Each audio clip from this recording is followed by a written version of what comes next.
Yo, what is up? It's your boy Sterls and Intentional Grounding with my guy Rob Trigilio, and we are back with another episode. We're excited to be here tonight. We're going to talk some Buffalo Bills. The Buffalo Bills take down the New York Jets last night. Also, a blockbuster trade happened. A few of them happened. Devontae Adams going to the Jets, and the Buffalo Bills acquiring Amari Cooper. With all that being said, welcome to Intentional Groundings. What's going on with you, man? What's good, brother? How you doing? Hey, living life over here, dog. So, what is it? 6-time AFC East champions? Book it. Give us the damn title right now. AFC East champion. It feels over, doesn't it? It's over. It's over. Week 6, and too big for my britches. I know. You can clip it. Just make sure you include that. I know that it's ridiculous, but it feels like it's over. Coffin time. The best that either of the two teams that can really threaten you, the best they can do is split with you now. For that to happen, they have to come to Buffalo and win a game. And yeah. I mean, otherwise you're 2.5 games up, 2 games up on everybody. You're 2 games up on the Dolphins, right? Because it's 1.5, and then you got the tiebreaker, so that's a half game. You're 2.5 games up on the Jets.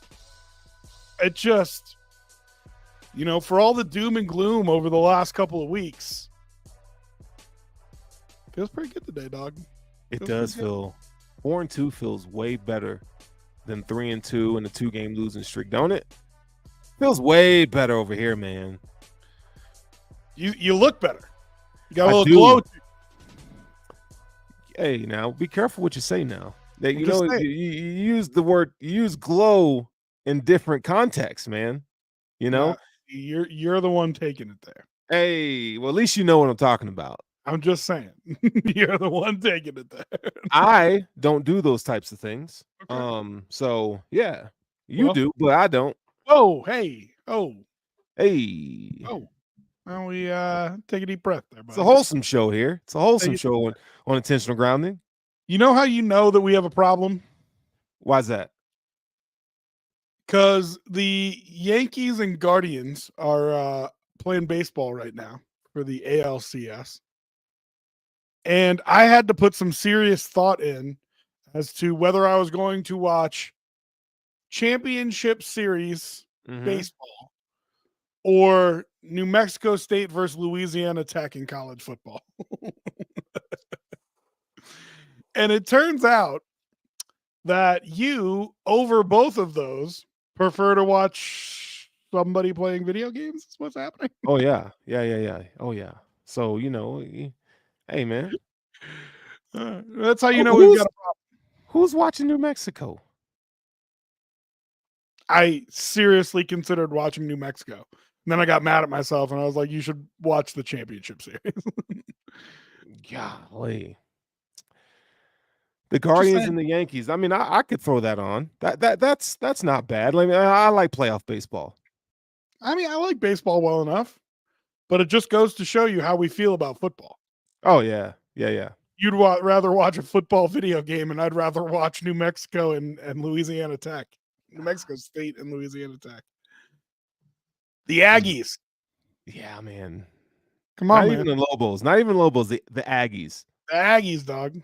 Yeah, dog. That ain't on a Tuesday night. It also might be the worst logo in all of college football. It is pretty weak sauce, though. Little lasso, little guy with a cowboy with a lasso. It's a little weak sauce. It might be the worst one. It's a little. Hey, we're here to talk Bills. I just let's do that, dog.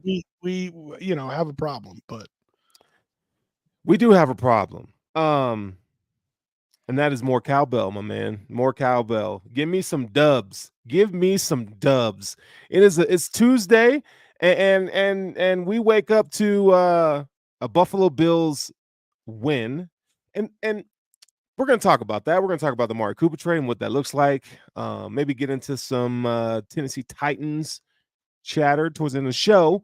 But damn, it feels good to wake up to a win, and then we got dessert. We got dessert in the form of Amari Cooper being traded to the Buffalo Bills for a third-round pick. I mean, you can't be mad about Tuesday. You just can't. Listen, and you can get negative on that game if you want. There's things I'm going to. All right. Oh, dog. Hey, listen. Look at this. Funny. Niners go on a losing streak. Bama drops a game to Vandy. Milkman disappears for a couple weeks. Wonder why that was. Oh, mental health guy. I didn't know that was your alma mater. Mental health guy chimes in. Guns up, baby. My alma mater, guns up. Hey, man. Listen, dog. Hey, I'm the one who said I wanted to watch him. I'm not watching that. I absolutely. I'm going as soon as this baseball game ends. I'm gonna put it on. I was gonna put it on originally, and then yelled at myself for that thought process and put on the baseball game. But I am absolutely going to watch the second half of that football game. Why? But hey, man, listen, there's nothing wrong with, guns up and Aggies and all that kind of stuff. What there is a problem with is your logo. Got a cartoon cowboy with a lasso. Yeah, that's pretty bad. It's pretty bad. And there's some great designers out there, graphic designers, can really spruce that up for you. I don't know. They should look into it, man. It looks like you went through the create a school menu, not the one that they have currently, but the one that they had back in 2007 when we were all playing NCAA, and you just picked one of the generic cowboy logos. Milkman, the Niners loss actually didn't hurt me that bad, for real, on God. On that one, but the Bama loss really made me rethink life. Listen, Milkman, you can try to act tough as you want. On God. I have been on stream with you when Bama has lost to legitimate teams like Texas. And you were contemplating how much longer your life was going to extend. So I can only imagine the derailment that was Vandy bringing down the goalposts and throwing them in the river because they beat your boys, and then played a clip of Nick Saban saying that Vanderbilt is the only hard place in the SEC that's not hard to win. Yikes. But I digress. I mean, we're getting off topic here, Sterls. We're getting off topic. We are. But hey, I have to put the channel troll in his place every once in a while, but we're here to talk Bills. You know what I mean? Yeah, we're here to talk Bills. So let's do that. So we know the Buffalo Bills took on the New York Jets on Monday Night Football last night. And first of all, thank God that we are not going to be having more prime time games for a while. Let's get some Sunday afternoon games going on, man. I'm ready for that. But you even have a few 2:00 starts too. It's not even all 11s. Yeah, the whole year, man. But you're on Sunday for the rest of the year, and that's good. Yeah, give me that. I we live out in Colorado, so those games for us start at 11, which is phenomenal. I mean, it's so nice. But hey, Monday night in the lights, not bad when you win. Not bad when you win. All you had to do was get out of there with a victory. We won when we were 3-0. You and I both talked about it. All you had to do was win one of the next 3 games, and you were going to feel real good about where this team was. We also said that if that game happened to be the Jets game, you're going to feel like the division is over. And it's going to take a Herculean effort from one of these other teams to crawl back into this race. Now, the Jets helped themselves today. I mean, make no mistake about it. But I don't think they helped themselves with firing their head coach. So they're cooked. The Jets are cooked. I don't think they're cooked. I just don't think they can win the East now. But I don't think they're cooked. You don't think Devontae helps them at all? Oh, he does. But I think the bigger issue is that defensive line.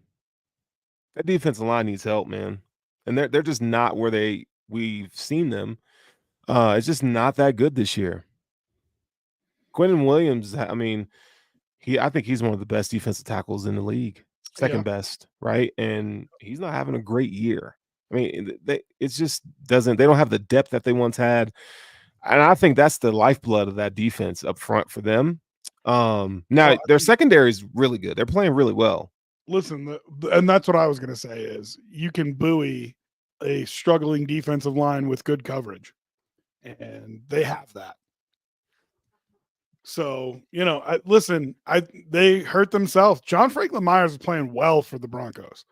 Like that was a silly move. And then the Hassan Reddick stuff too. I mean, yeah, they hurt themselves, I think, there. Yeah, But it's going to take a Herculean effort for one of those teams to get back into the divisional race, I think, because I think the Bills are set up right now. If you look at their schedule over the next month and a half, even, I mean, you got Titans in there, you got Colts in there, you got Dolphins in there. yeah, Seahawks haven't looked great. I mean, the Bills can start stacking some wins here and get healthy real quick. You know what I mean? yeah. Speaking of that schedule, real quick, it's Tennessee, okay, at home, at Seattle. I think that'll be a good game versus the Dolphins in Buffalo, which that's going to be so nice. At Indy, and then you have the Kansas City Chiefs. With those slated games, those are 5 games there. Give me 4-1 at the Yeah, worst. this is where you get into the portion of the season where you're expecting wins. You know what I Mhm. mean? Like we were talking with all those games in the first part of the season at the Dolphins, at the Jets, at the Ravens, at Houston. We were like, hey, if you get out 3-3, 4-2, we're gonna feel real good about where you are. Man, now you're into the winning the games you're supposed to win, and that's tough.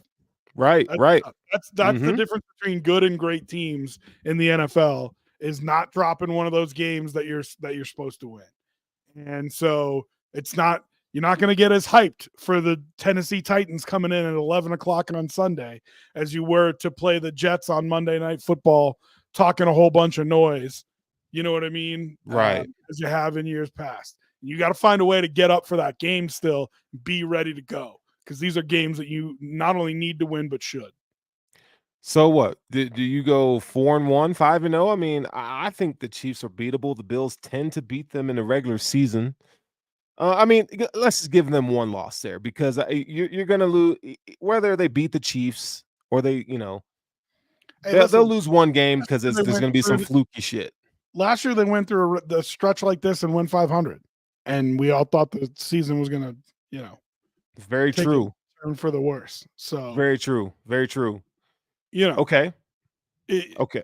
I think 4-1 would be excellent, and I really don't think it matters who that one is to. If you lose a game that you're not supposed to lose, and come back and beat the Chiefs, then fine. If you beat the Chiefs, or if you lose to the Chiefs and beat everybody you're supposed to beat, fine. You know what I mean? 4-1, I think is where you need to end up after that little stretch there. But real quick, I mean, before we get Okay. off that game, like I want to give some props to Taylor Rapp Oh and God. Aaron Johnson. Those two guys came back into the lineup, and for as much as the Bills struggled against the Ravens, and the harder time they had with the Texans, uh, reinforcements are slowly going to start trickling back into this defense, Mhm. and it might be able to get back to that top tier level that we have had and expected our defense to play at over the past 5-6 years. And I mean, Taron Johnson was a dude last night. Man, was he? Was he? Golly, he TB, was phenomenal. TB, Terrell Bernard was a dude last night. And Taylor Rapp made 2 or 3 plays that changed that football game. Now, I don't know if snap in and snap out, he was playing at that high of a level, Yeah. but he made 2 or 3 plays last night that changed that football game. And so, I don't know. I mean, we were getting off on the schedule, and I just wanted to take a second and mention those guys because they were incredible last night. Yeah, I mean, we can go into that. Terrell Bernard, I mean, the way he was fitting the run and it was in a hurry. Like that dude was I hate the term, but playing like his hair was on fire. Um, I'll tell you what.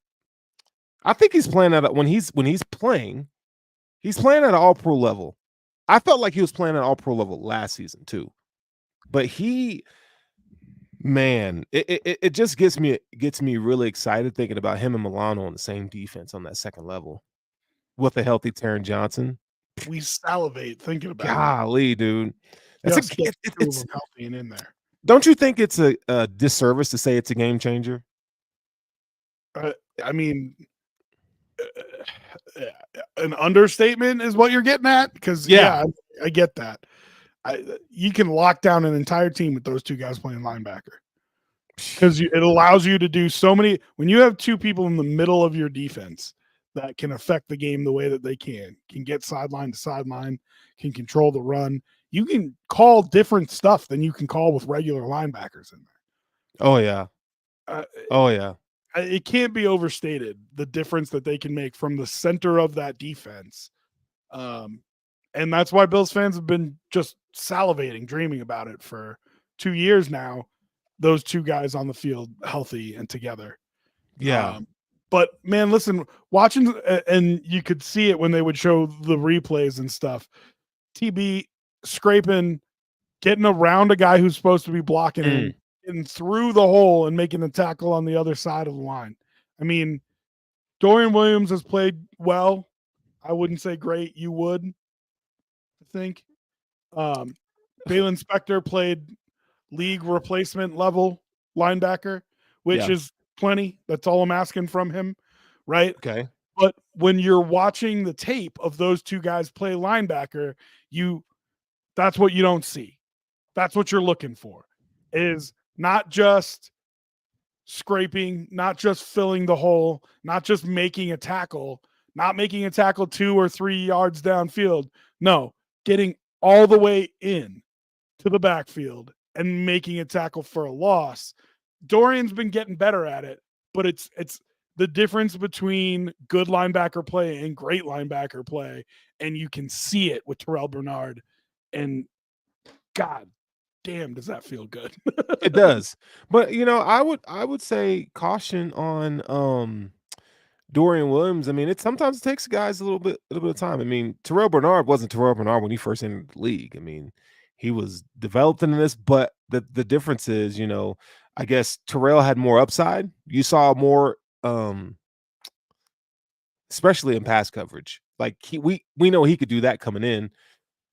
Whereas we thought he'd have to get better at, being better in the run game. Whereas Dorian was really good against the run, but he wasn't good against the pass. So we'll see if that improves. But it's gotten better, but it's not where it needs to be for him to be like the starter, the guy next year. I mean, we're still early in the year, but we've still got to see. Yeah, I mean, I didn't say that necessarily to take shots at Dorian Williams, more to just underscore how important TB and Milano are to this team. Yeah. They are all pro players. It is incredible the way that those two guys play linebacker. And as a guy who played linebacker, it's fun for me to watch, right? Like, it is a difference maker from the linebacker position. I say all that to really... Okay, here's what I'll say about Dorian. I think Dorian has gotten better. I think that with a lot of positions in the NFL, the number one thing that you talk about is, do they get reps? Because in the NFL, you just don't get reps. There's no blowouts where you put in the freshmen. You know what I mean? There's none of that. So it's preseason games and practice. And in practice, you ain't really getting reps. So he is getting to see the NFL. And I think that's going to help him.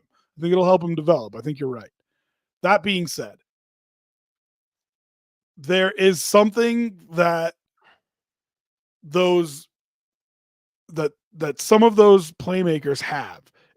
You can't quantify it, but like Troy Polamalu wasn't the biggest or the fastest or what. The dude had it, and I don't know what to call it. I don't know what to say. TB has it, right? falling off that tight end and making that interception versus Houston. It was incredible, right? And it's just an instinct, a knack for making plays. And TB has that big play it factor. And I just don't know if Dorian has that. I mean, the That's dude can fair. have That's fair. all the physical talent in the world, but that is something that playmaking knack is either something you have or you don't. Or you don't. I think that's fair.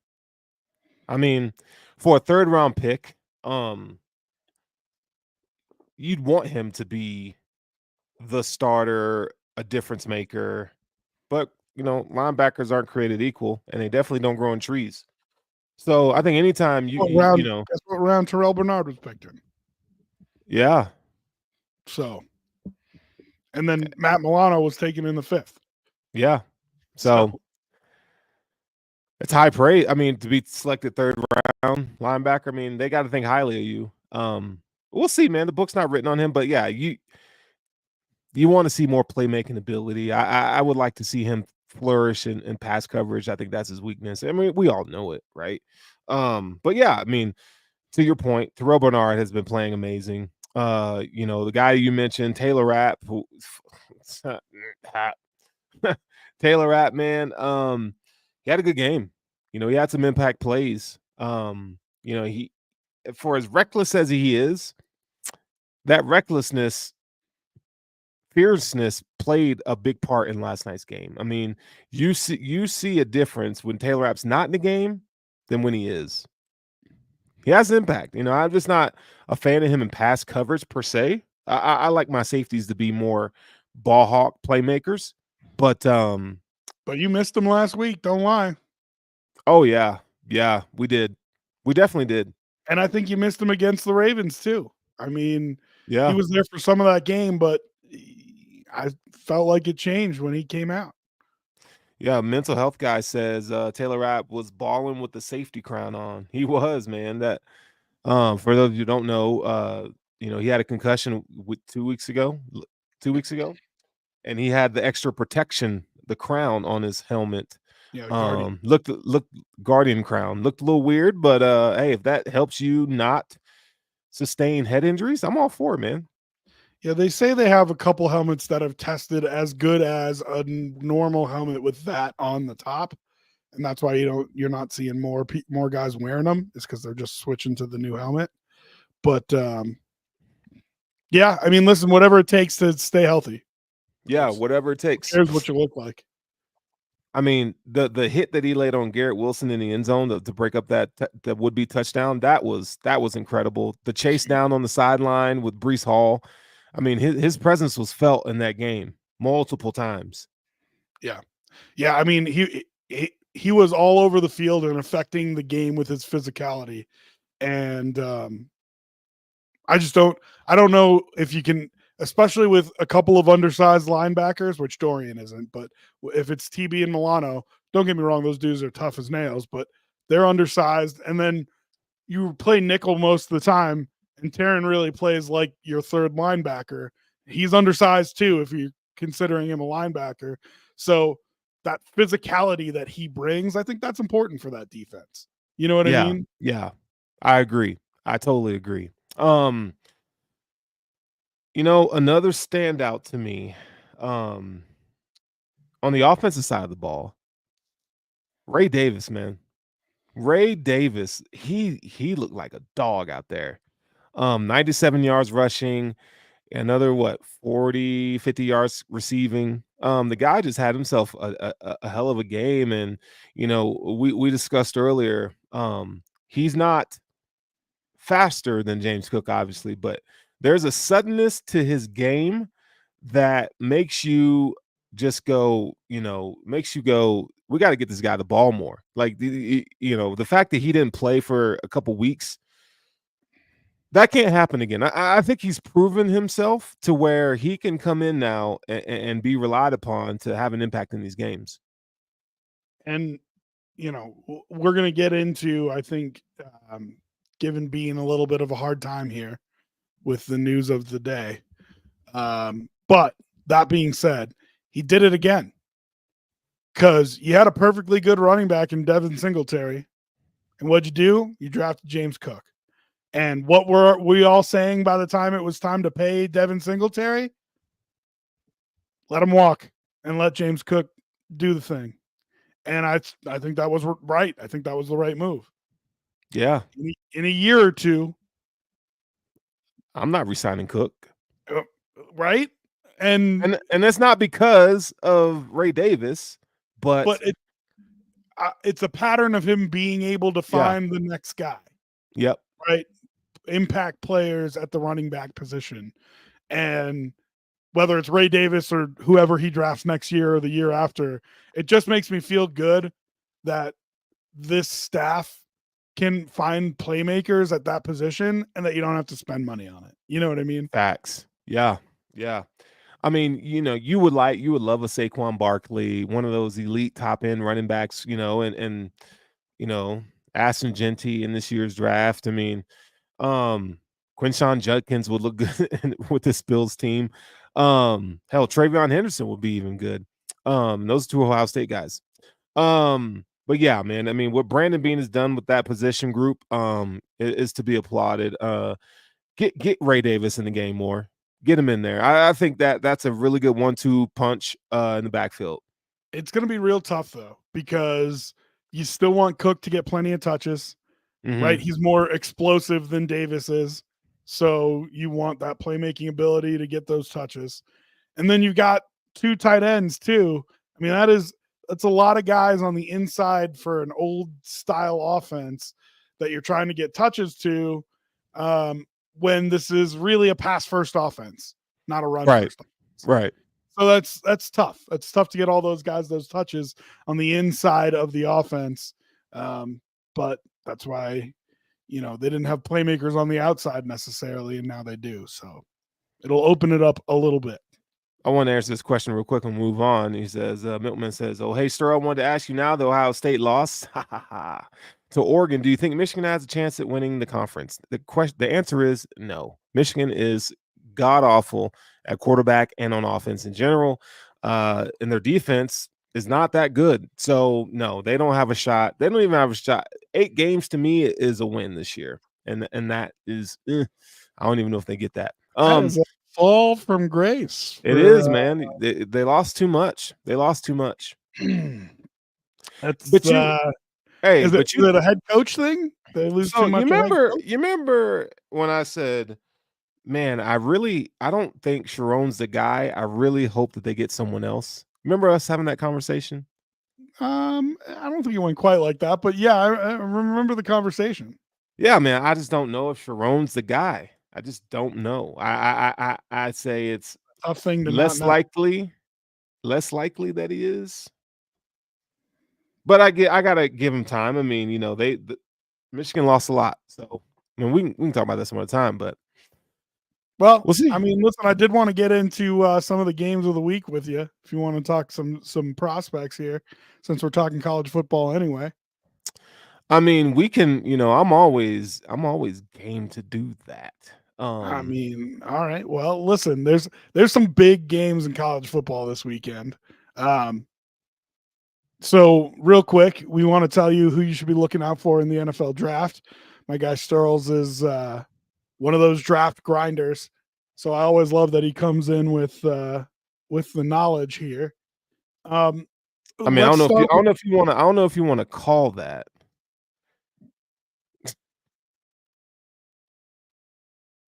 I'm going to call that. You going to call that? Okay. Let's start with Milkman's team. He was the one who made that little comment. Bama at Tennessee, 7 versus 11. Bama's looked not very good the last couple weeks. Tennessee looked not very good the last couple weeks.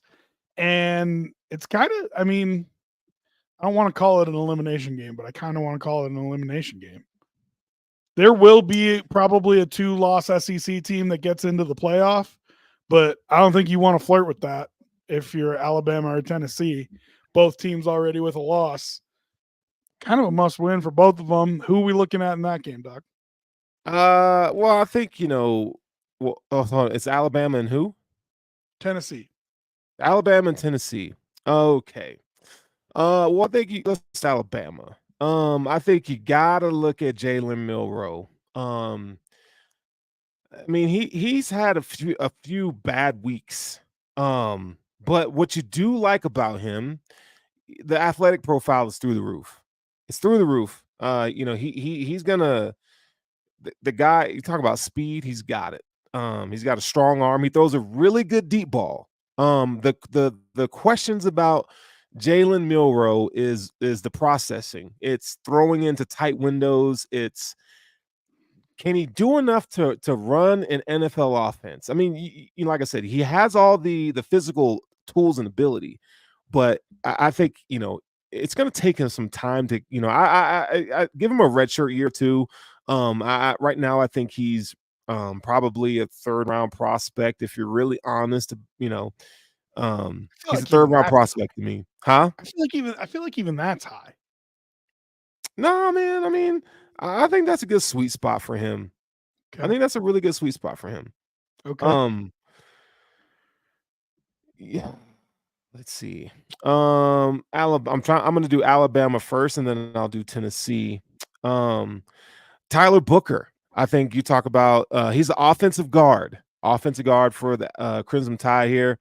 I think he has good size, good power. I think he's definitely a road grader in the run game. He's a big boy. He's a big boy. And Alabama has a pro style offense, so I think that's going to bode well. And he's in SEC. That's going to bode well at the next level. I think he has hands to and displacement ability to get defensive linemen, off their spot. So Tyler Only Booker's interesting to me. Go only a ahead. guard. Yeah, Only a he's guard. only a guard. He doesn't to me, he doesn't have the foot speed where you want to put him at tackle. I don't know, center. I don't think, I've never seen him do it and then say he can't do it, but I haven't seen him do it. So yeah, Tyler Booker for me.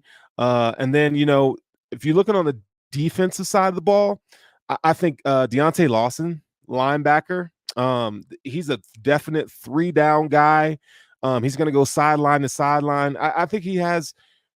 He's not going to wow you with his straight line speed, but what he's able to do with quickness, I think he's a really smart processor. I think he's a guy that I think you could put him in a 3-4, 4-3 defense. Right now, he's in the 3-4 defense at that middle linebacker slot. So, but I think he has the range and athleticism to do both. Now, if you're going to put him in 4-3, I definitely would put him at that Mike linebacker spot. So, those are the prospects for the Crimson Tide. Now, if you want to go with Tennessee, we'll go back to front here. I think Dylan Sampson is a guy, he's a running back. You want to talk about speed. What Tennessee has done in the past few years, they've been able to put guys in the NFL with speed, and that's not just a wide receiver, but that's a running back with Wright last year, and Dylan Sampson is another guy. You talk about like lateral quickness and burst. And when you talk about running backs with that profile, you talk about guys, one of the things that you can look at and they go, well, this guy doesn't, he likes to dance behind the line of scrimmage. And is very much very decisive runner. You don't see him fuck around in the backfield a lot. Like he can go out there and he can go get it. Hit the But he hole. also has a receiving profile too that's pretty dope. So I think Dylan Sampson right now, I would say he'll probably go in like the 4th or 5th round. But again, if you're a team that you have a bell cow back or a power back, I think he is a perfect complement to your backfield. So now, again, it's still early in the season. You still have the combine. These guys have to declare, obviously. But I like him as a prospect. Tennessee also, they do boast one of the best pass rushers in college football, and James Pierce Jr. You've heard me talk about him. He hasn't had the best season. I think there's some inconsistency that that's been showing up lately, but I think this guy is probably going to go late 1st round, if you ask me. He when you think of guys like Von Miller, I'm not saying he's Von, but he has some of the characteristics that Von, like, you talk about quick first step, and he's bendy. He's a dog. So I think that's a guy. If you look for the Buffalo Bills, you're gonna need edge rushers. Get You out need of two edge of them, if rusher, you dog. ask me. Get Huh? get out of edge rusher. Dude, I'm just telling you, man. You guys don't want to hear it, but I'm telling you, don't be surprised when you this is a guy that I'm gonna tell you. This is a guy that I could see Brandon being falling in love with. Everything that I've heard from research and stuff like that, and people that I talk to say that this guy, he's a good dude. He's a good dude, and we know the Bills like their character guys, but I think a pass rusher of his caliber falling late first round, early second. I think that's going to be really hard to pass up for the Bills, who will be picking toward the end of that round. So, yeah, I really like him as that's my guy, man. Don't be a hater, dog. Don't be a I'm hater. being a hater. I'm being a hater. You're being a hater, huh? Oh, 100%. I do not need another edge. All right. So the other big game of the week is UGA and Texas. We've talked about both those teams already. And so the third ranked matchup is what I'm going to go to here, which is your Michigan Wolverines and the Fighting Illini. So we've talked about the Wolverines before. If you want to just give us a quick recap of the couple of players there that you think are NFL prospects. And then I'm going to test your knowledge because I want to know what you know about the Fighting Illini. The Fighting Illini. Oh, see, all right, so we'll hit up Michigan real quick. Hey now, like I said, we'll hit up Michigan real quick. First round talents, I'll give you those real quick. You got Will Johnson. I think him and Travis Hunter are probably your best cornerback prospects in this draft.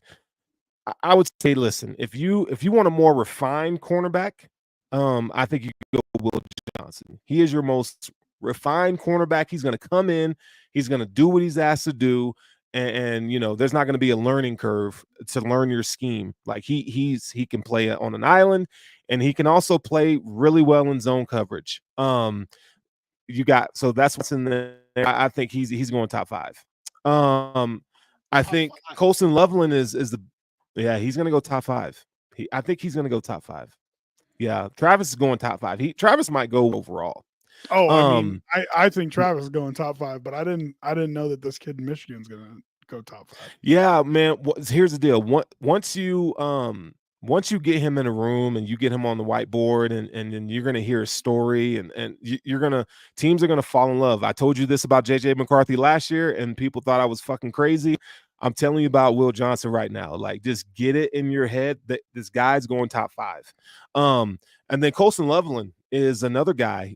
He's going to go first round. I think he's the best tight end in this class. And I know the stats aren't gonna wow, because Michigan they're not great at quarterback. And they don't throw the ball efficiently well enough. But when you look at what this guy's able to do, 6'5", which is important for a tight end. He's got speed, and his hands are really well.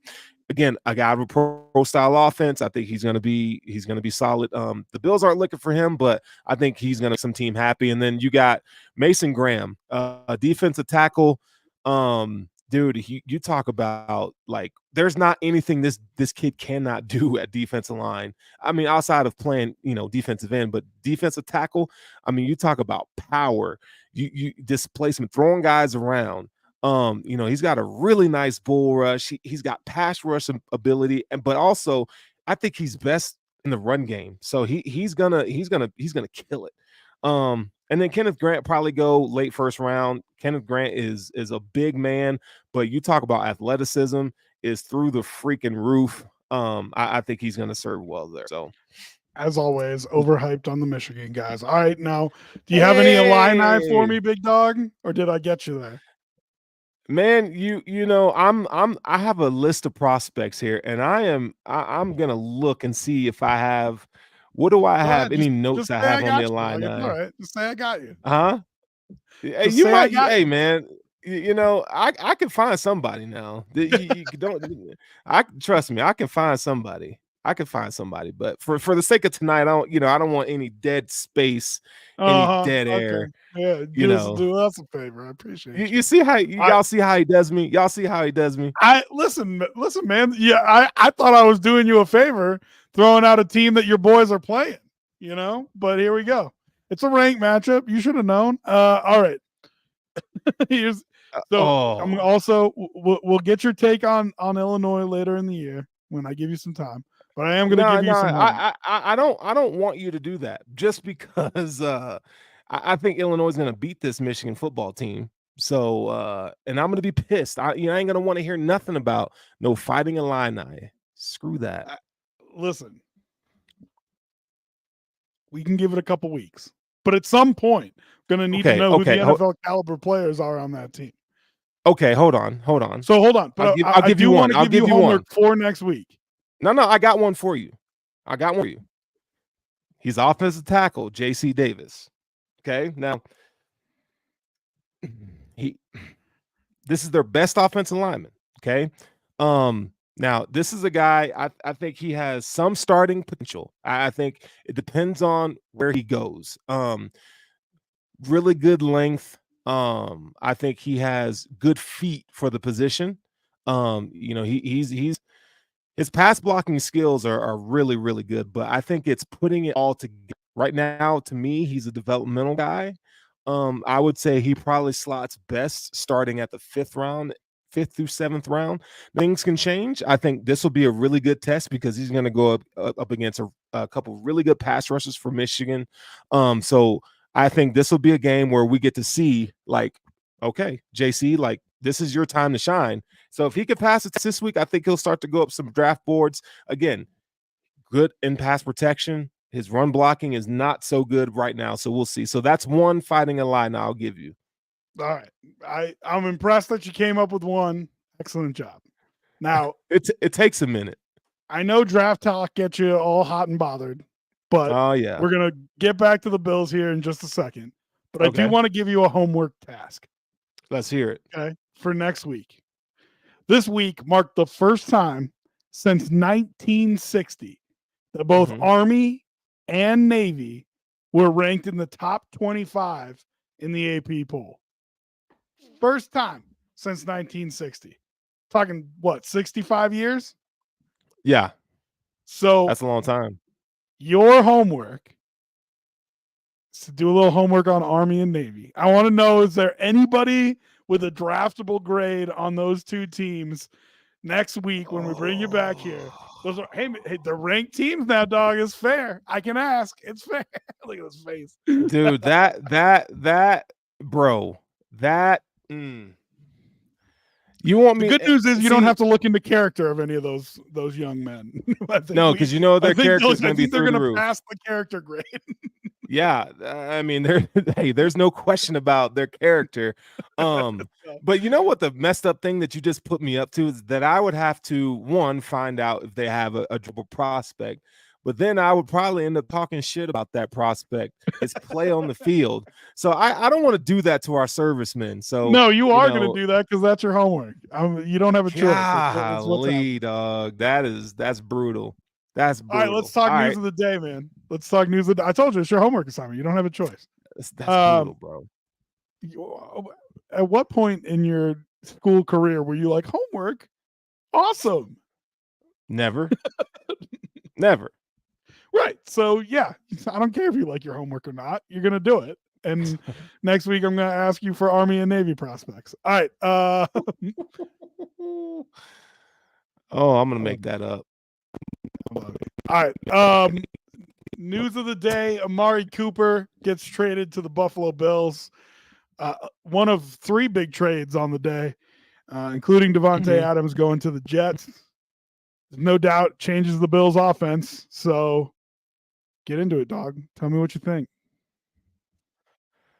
Man, I love the move. I love the move for the Bills. And before we even get on the field, let's talk about this. It's a great move because the Chiefs didn't get him.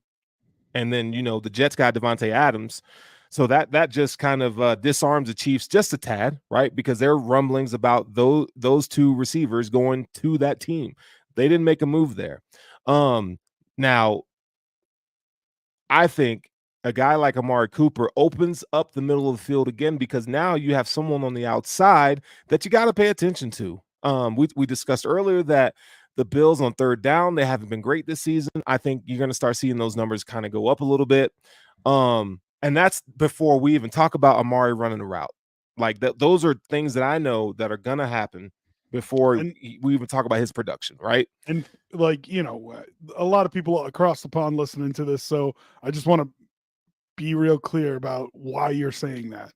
If you there's middle field open and middle field closed, and it's about if you have multiple high safeties and do you have one in the center of the field. And an easy way to shut down this Bills offense has been to have the middle field closed, have a safety in the middle of the field, and dare the wide receivers on the outside to beat the cornerbacks. And Bills wide receivers couldn't do it, especially against Houston. So now you force them to put two safeties deep, at least two safeties deep, and help on the outsides, which will allow for more routes in the middle of the field to be open. Right. And stock up on Keon Coleman because of this, because I don't know if there was a play last night that really caught my attention, and the Bills don't run this very much, but the inside slant that Keon had from the outside, I don't know if you remember that play. I do. But I think that's bonked him in the back of the head on 2 weeks ago. Yep. Well, this time he, that little glance route, he got it. And I think that's a really good sign that it got, so you're going to have your Kincaid and your Khalil Shakir kind of occupy, the middle of the field. But if you can get a guy like Keon quickly, I think his quickness last night and against Jets corners that are pretty good, to get that inside release that way and show, I think that's huge. So with Amari Cooper on the outside, now you have to treat the Bills. You got to be honest. You got to treat them honest now. You got to treat that offense honest, because they got, the addition of Amari Cooper gives them weapons. Like it's like, okay, now they're here to play. And then I'm not saying Amari Cooper is Justin Jefferson, but what I'm saying is, for this offense to get in sync and churning, you got second best quarterback in the league. You got a good running back, two good running backs, right? And Ray Davis and James Cook. And the offensive line's played well all season. So with that being said, Kincaid and Coleman, you should really start to see them eat, because you're going to see teams kind of focus attention to Amari. And when you do that, now you got Keon on CB2, and you got Kincaid and those guys who are just really good over the middle. So I think it's a really good move overall. My only concern about this transaction is that is Joe Brady. Like, do we trust Joe Brady to scheme up, Amari Cooper to be effective in this offense? We'll see. And to get him integrated. I mean, that's a job in and of itself. And it's going to be him putting in extra hours to make sure that he gets Amari Cooper not only up to speed, but comfortable. You know? My big concern is so much of what Josh does is second play. It's reactionary. And that takes some getting used to. Not every quarterback is like that. Right. Derek Carr, when Amari Cooper played in Oakland, certainly not like that. Right. Dak Prescott, not that he can't create on the second play, but more of a on-time guy. Not like read it out on time, throw the ball, get it out. He's not as much of a secondary play guy.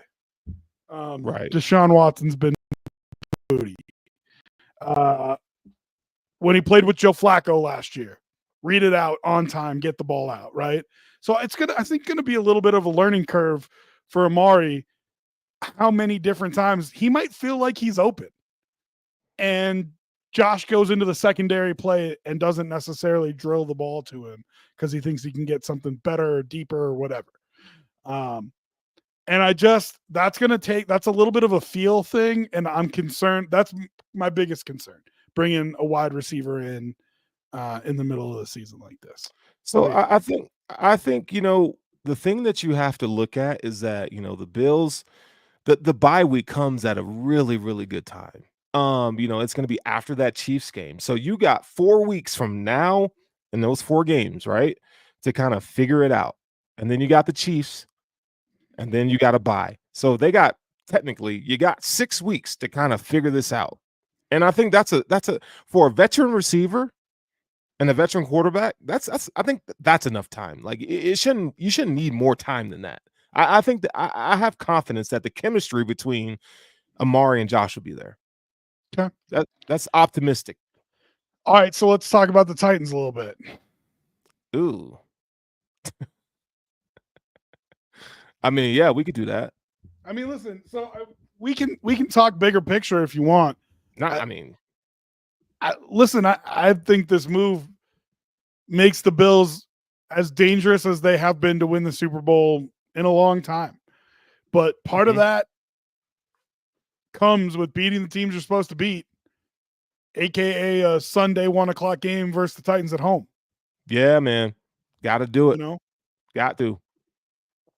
As far as the matchup goes, man, I want Bobby Babich and Sean McDermott to make Will Levis eat himself alive. The dude has shown a propensity to make mistakes.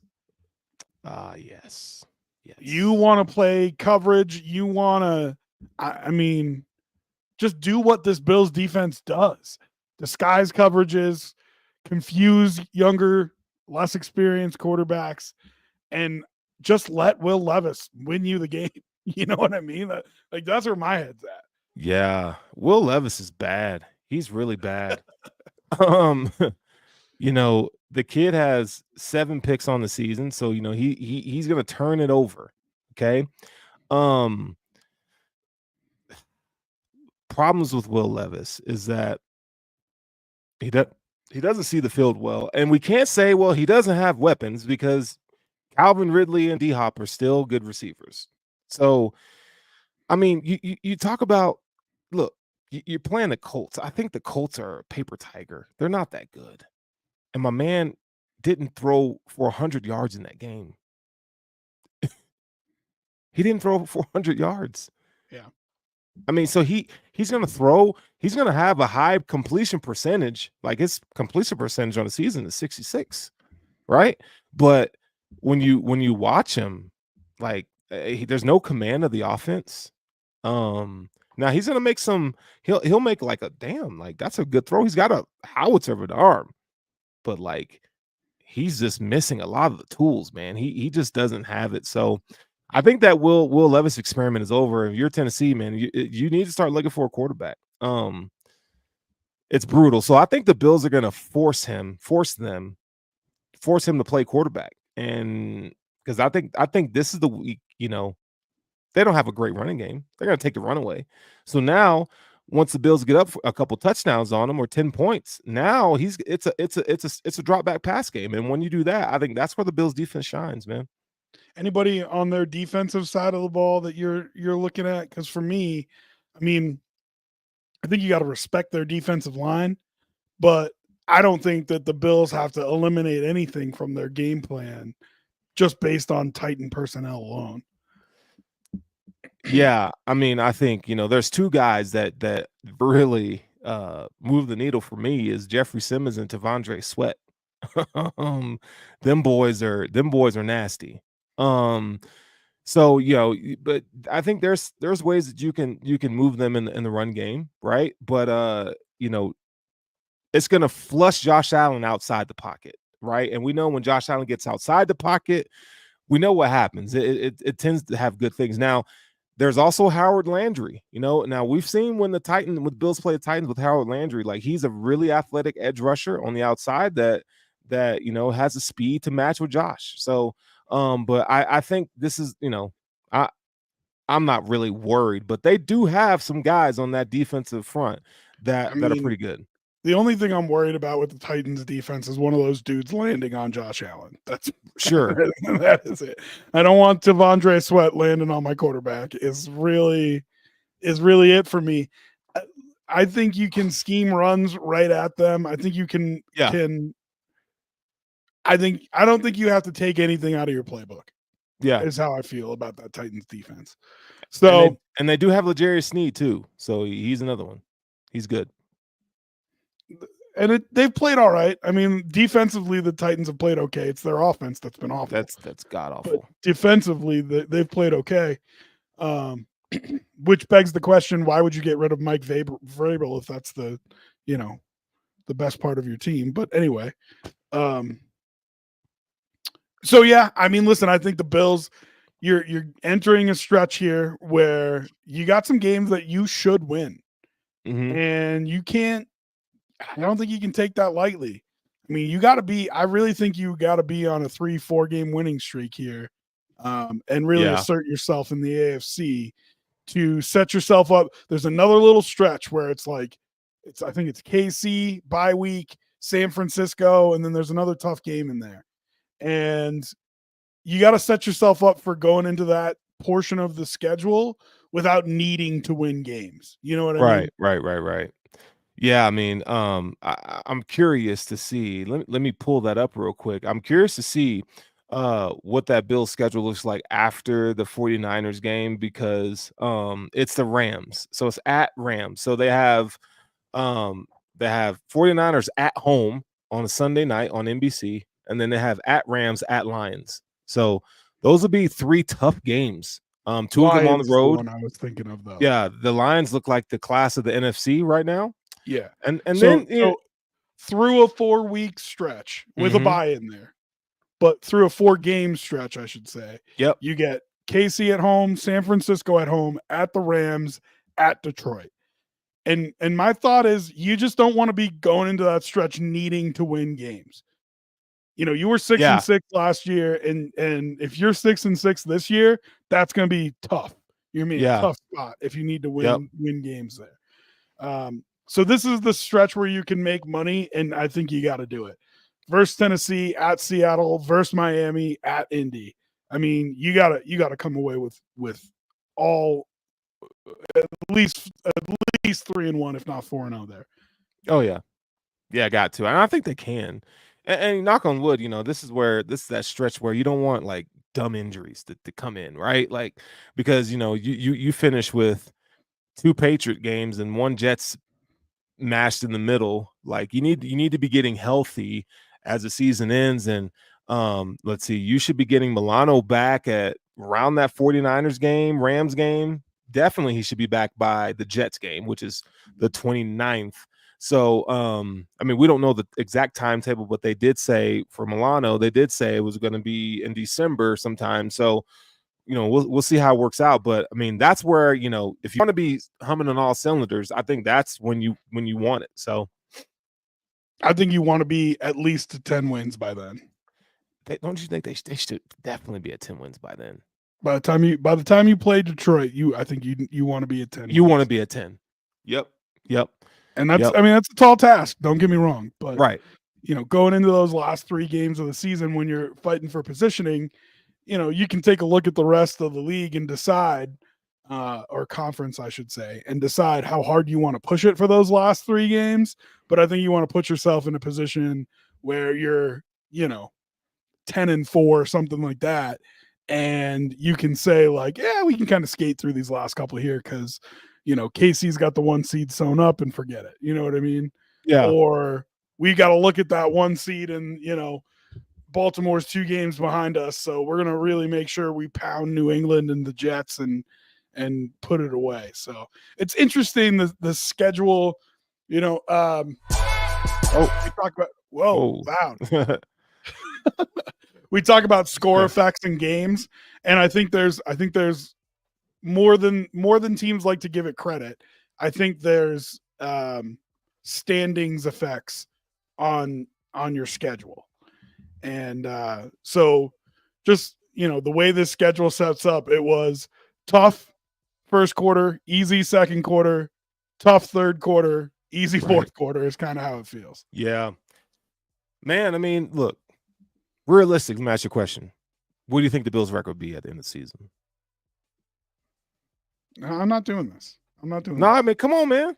No, I'm not doing this. Because every time I say something negative, you're like, oh, there's negative, Rob. And then when I say something positive, you're like, that's not you. That's my job, is to give you shit. So, I'm not doing this. I'm not doing this. Bro, come on now. You're gonna get all huffy about it, and I don't need your Yeah. attitude. Oh, you be all right. You big boy. Come on now. Come Why? on, What's Cletus. yours? Why? What's yours? You first. No. All right. I think they get 13 wins. 13-4. So you're saying they're only going to lose 2 more games? I think so. Who are they losing them to? I think they lose to the Lions, and they lose to.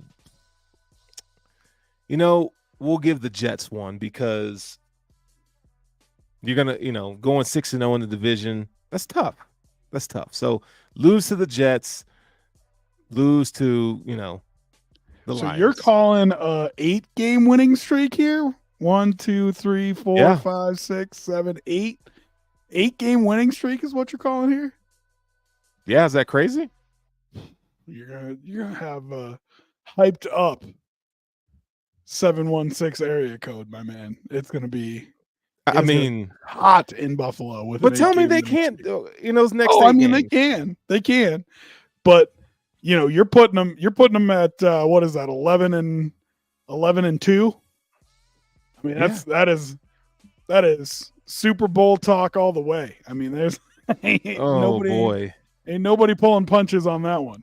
Barring injury and getting healthy, right? I think that's come on, like, and that's the optimistic. Like Amari Cooper comes in, does what he needs to do, open up the offense. If I would have asked you last week, oh dog, you would have been. It was a bad week. 10-6. It was a bad week. Dog. You know what? It was a bad week, man. I just feel like somebody was a little bit negative Nancy, and it wasn't me. Oh yeah, all the way. Person of the moment, me, this guy for sure. Just saying. I ain't gonna cap. So all of a sudden they eke out a win versus the Jets and trade for Amari Cooper, and you got him, 11-2 in the 1 seed. That's right. All right, just checking. I'm not gonna second guess my. But you haven't said nothing yet. You ain't said nothing. Dog, next time you're down, I'm just gonna bring this back up. That's all. I should have asked you last week what you thought the schedule. Oh man, you should have, but you didn't think about it. You had me dead to rights, and you didn't. That's what I'm saying. That's what I'm saying. Okay, what's yours? Oh, I told you I'm not doing that.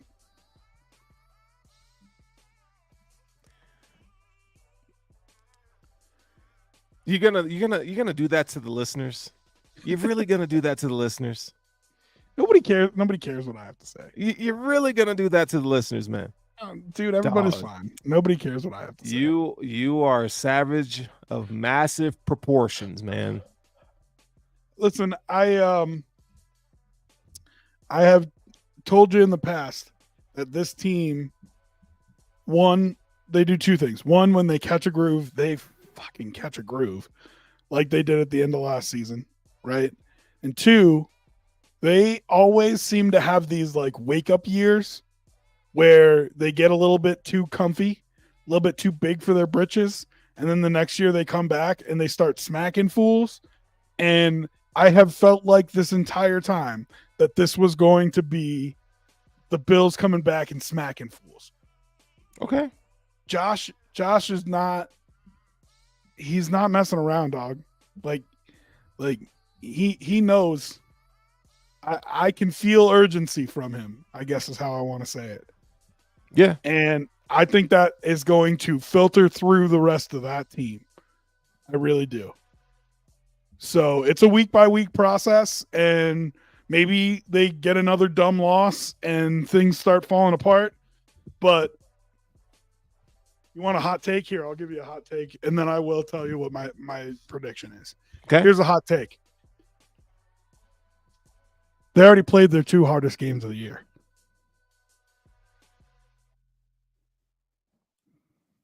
Okay, I can see where you're going with that.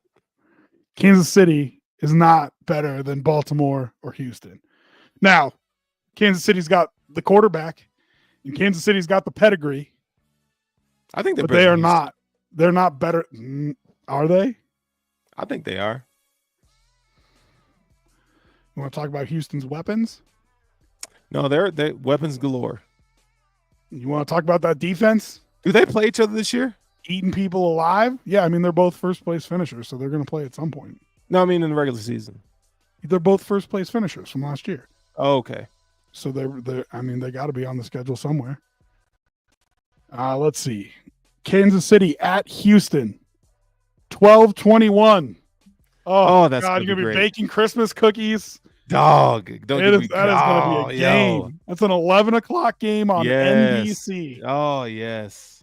That's a standalone window? What is 12-21? What day of the week is that? It's a 1 o'clock game, but it's a standalone. 12-21 is a Saturday game. Oh God, it's gonna be a standalone Saturday game. How good that's gonna be prime time, baby. How good is that? Yeah. Oh, that's beautiful. Yeah.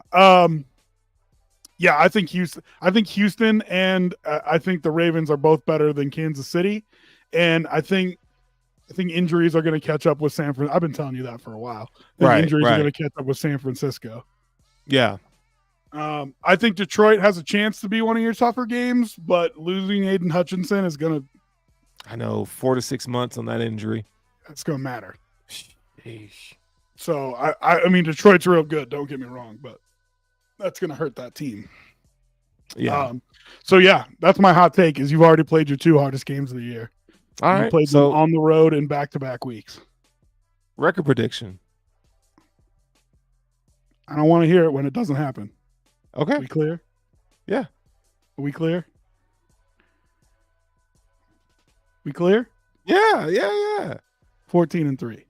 Oh. I think this team. I don't think they lose an important game. I think they lose some dumb game somewhere. Yeah, fair.